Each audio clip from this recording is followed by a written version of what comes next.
Hi everyone, welcome back to Salman Box. Today I will be talking about Salman Rushdie again. The other day I saw news how hundreds and hundreds of people supporting Salman Rushdie. Let me show you the news from CBC. There you go. This is another picture here, another news. Rioters in New York City gather to stand with Salman Rushdie. And as you can see, this guy here,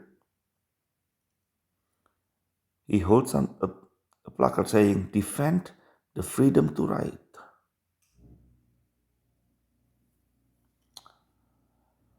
It is a good thing when people do this, but I just have to make sure people know by doing this they have to stand actually against Islam.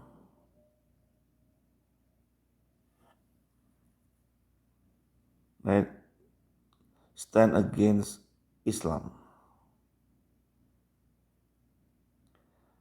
This again and again, how many times people have to be punished by Muslims just because they write something that they don't like, something they don't agree with.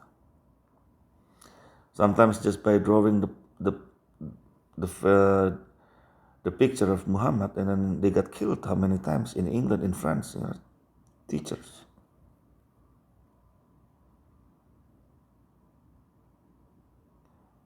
So many people are the victims of Islam, but sometimes we see Salman Rushdie is the victim as one, but the attacker, the young fellow there, 24-year-old, he is actually also the victim of Islam himself.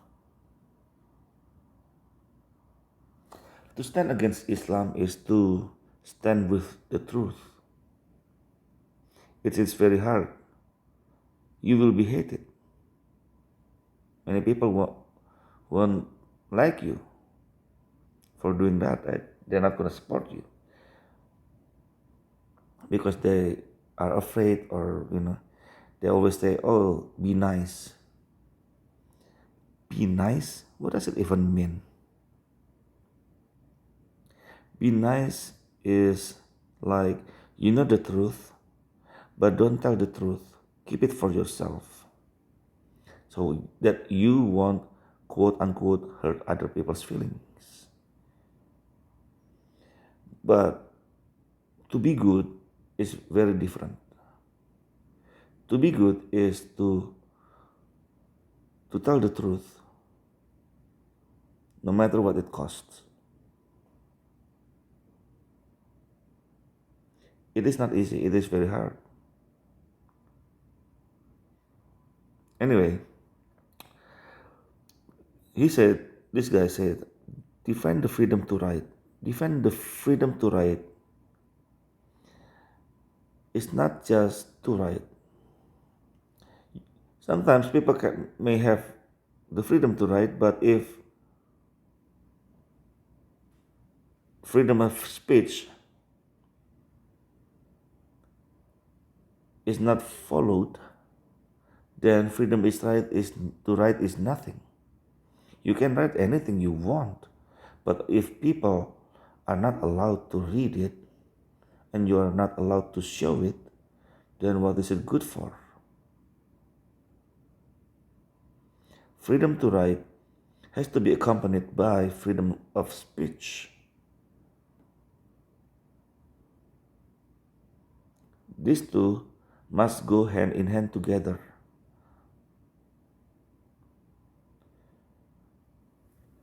Freedom to write is nothing without freedom of speech. Now, speaking of freedom of speech, last year, in April 2021, I made a video about the real Satanic Verse. Salman Rushdie's Satanic Verse actually is a novel inspired by Satanic Verses. But it has nothing to do, the novel itself has nothing to do with religion. But what he wrote based on hadith, based on tafsir, based on the life of Muhammad, Sirah Rasul.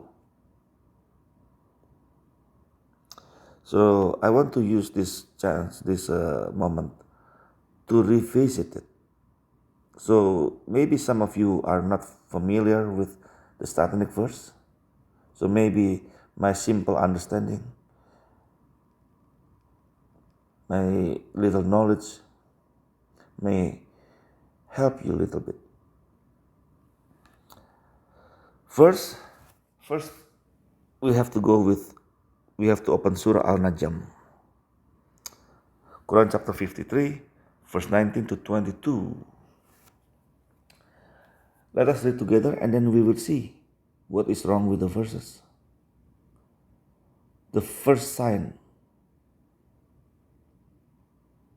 of what is wrong is in there. Let me read Sahih International.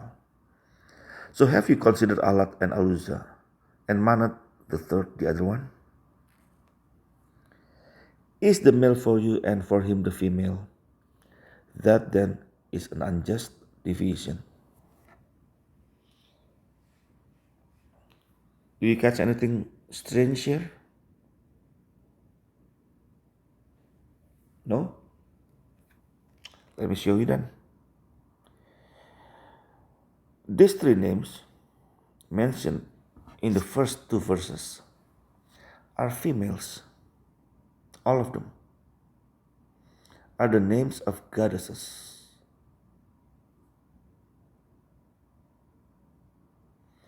Alat is a female, Al-Uzza is a female, and the third one, the other one, Manat, is also a female. Now we go to verse 21. Is the male for you and for him the female? This is a very strange question. Where's the male? I understand if there's one male name mentioned previously, and then Allah asks, is the male for you and for him the female? Then it's okay. There's a good flow, right? The verses flowing nicely. But the two verses mentioning only female names, and all of a sudden the question is the male for you and for him the female? That's a little strange. To me, it's little strange. I don't know. And then it's Allah said, it is unjust. If the male for you, the female for him, then it's unjust. So maybe, I don't know. Maybe it should be like if you get the female and he should get the female. If for him male and for you should be the male. So male, then it's okay. It is just. It's very strange, right? I hope you see my point here. You know why it's like that? Because verse 21 is not supposed to be there. Verse 22 also not supposed to be there. These two are not supposed to be there. After verse 20, and Manat the third, the other one, the sound is actually very different. The real one should be different. According to Al-Waqidi, one of the Muslim scholars, after that, actually the verse says, these are the exalted females, and verily their intercessions is to be hoped for. You see? Now, if the verse saying like that, then it's pretty, it makes sense. Now you see, oh yeah, right. And if we read what Ibn Sa'd wrote after those two verses, Satan made Muhammad say, these idols are high and their intercession is expected. So similar. Well, either you read it from Al-Waqidi or Ibn Sa'd. Either one, even though slightly different, but makes sense if the verse, those two verses followed by this verse. Now it's making sense. Because if we just follow this, what is on the screen now is the male for you and for him the female, that's very little bit off. Because there's no male names above there. Not even one name is male. Right? So this thing, not only Ibn Sa'd and Al-Waqidi wrote the event, but also by Al-Tabari. Al-Tabari is a Muslim historian as well, a famous one, highly regarded. What he wrote after the words are supposed to be, these are the high-flying cranes. Verily, their intercession is accepted with approval. So this not supposed to be there.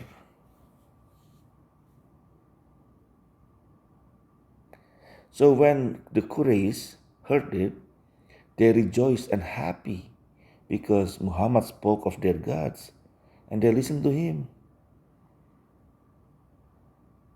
And even the Muslims didn't think of anything. So the Muslims also standing there near Muhammad. So the Quraysh, who were the pagans, standing together with the Muslims. And while the pagans were happy, the Muslims did not suspect anything.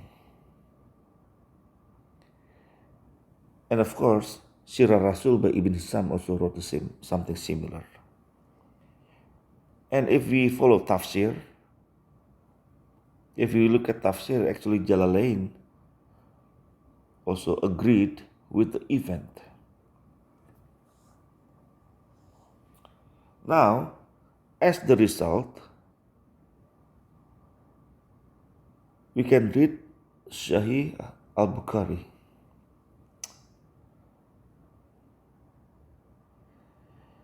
Hadith number 4862. Let us read together. Narrated Ibn Abbas. The Prophet performed a prostration when he finished reciting Surah Al-Najm, with all the Muslims and pagans and jinns and human beings prostrated along with him. So imagine Muslims and the pagans prostrating together, side by side. Now imagine, maybe it's hard to, if you're Muslim listening to this, maybe it's hard to imagine, but let me turn the table. Pretend one day you see Christians and Hindus prostrating together in front of some kind of temple. What do you think? What goes in your head? What do you think? Of course, you will think, wow, these people, those two, are worshipping the same God or the same gods. Right? The same thing as when Christians reading this. So it means Muslims and the pagans are prostrating together, so it means they are worshipping something together. The same one. They're side by side. You have to remember this Bukhari is not only just standing by itself. This Bukhari is Sahih Bukhari, Sahih Hadith. It's supposed to be sound, it's supposed to be authentic. This Sahih Hadith is not standing by itself. Tafsir by Al-Jalalain also saying the same thing. I mean, supporting this, right?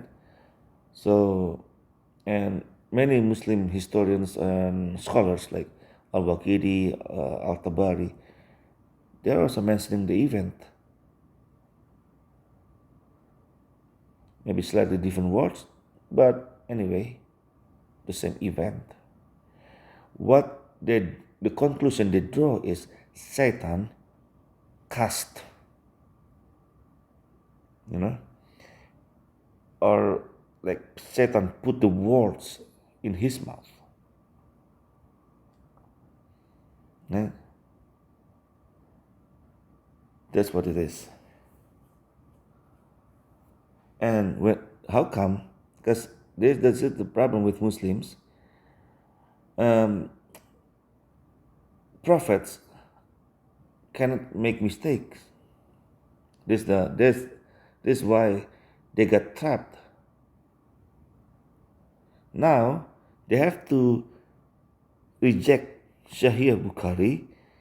They have to interpret it different way. They have to reject their own Muslim scholars to defend Muhammad, to defend the Prophet. No, Satan didn't cast any words into Muhammad's mouth. Now, anyway, the reason Muhammad saying this is because he had desire. So the pagans, the Quraysh, his people, who are still pagans, will follow him and become Muslim. So he had desire. Now this desire, we can go to Surah Al-Hajj. Very strange, right? I mean, like from Surah An-Najm, jump to Surah Al-Hajj. Verse 52 to 50. Let me read verse 52. Whenever we send, okay, actually I'm not gonna read that one. I'm gonna read Yusuf Ali. Never did we send a messenger or prophet before thee, but then when he framed a desire, Satan threw some into his desire. But Allah will cancel anything that Satan throws in. Allah will confirm his signs, for Allah is full of knowledge and wisdom. That he may make the suggestion thrown in by Satan, but a trial for those in whose hearts is a disease and who are hardened of heart. Verily, the wrongdoers are in schism, far from truth. So now, this verse actually confirms those Muslim historians and the hadith and also tafsir. They're all related. When they're put together, you can see the picture very clear, like a puzzle, pieces by pieces, and then one piece you don't know what it means. You put them together, you see the picture, you see the drawing, you know what it means. This verse saying, this was a lot of times the Quran translators trying to mislead people. For example, Dr. Mustafa Katab. Look at this. This Mustafa Katab is here. Whenever we send a messenger or a prophet before you, and he recited our revelation, Satan would influence people's understanding of his recitation. So how Mustafa Katab did it is he's making Muhammad infallible, cannot make mistake, right? Muhammad, prophet cannot make mistake. So the recitation is true, but people's understanding is wrong. But look, you read this, so funny. But eventually Allah would eliminate Satan's influence. Eventually. Eventually. Well, actually the story goes that at night Gabriel came to him. What have you done? I didn't say those things. Muhammad got scared. He got so scared. And then right away he had to change the verse. And the Quraysh know about this and they actually mock him after that. The Quraysh mock him after that. And very, because you're a prophet. Even if you're not, even like for example, right? How many times Muhammad or Gabriel visited Muhammad, sending verses. Let's say all true, and then all of a sudden Muhammad doesn't know it's not Gabriel. That's very strange. If I call you, if you and I we talk often, or forget often, once a while, once a week, for like let's say a year, once a week, 2 minutes a week for a year. And then let's say I call you or you call me, when we talk, you know it's my voice. So if my neighbor pick up the phone, you will know it's not me. Hey, who is this? So I don't understand how Muhammad could get under the influence of Satan. That's very weird. I mean, the most beloved prophet of Allah,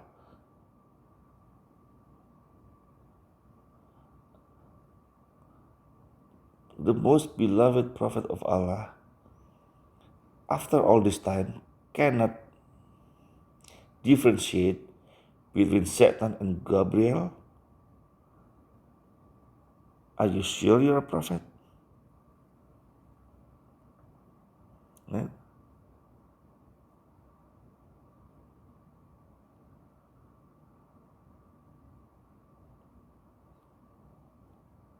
That's very unlikely.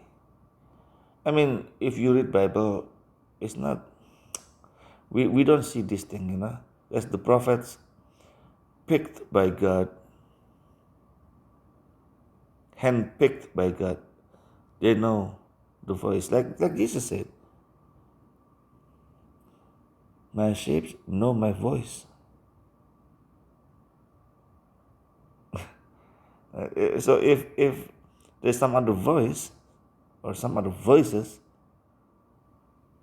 you know it's not Jesus' voice, and then you're not gonna go there, right? Unlike Muhammad, of course. So now, I hope you can see the picture here. I hope you understand what was the problem. I don't know, in case if you were too young, you haven't, maybe you were born after, right? So because it's in 1988. This problem came out in 1988. So now, again, go back with Salman Rushdie. I hope for those who listen to this will stand with the truth, no matter what. For the truth, no matter what. That's all from me for tonight. Thank you for listening. For those who are Muslims and for those who are Christians, I pray that God will always guide you in truth. Have a nice life.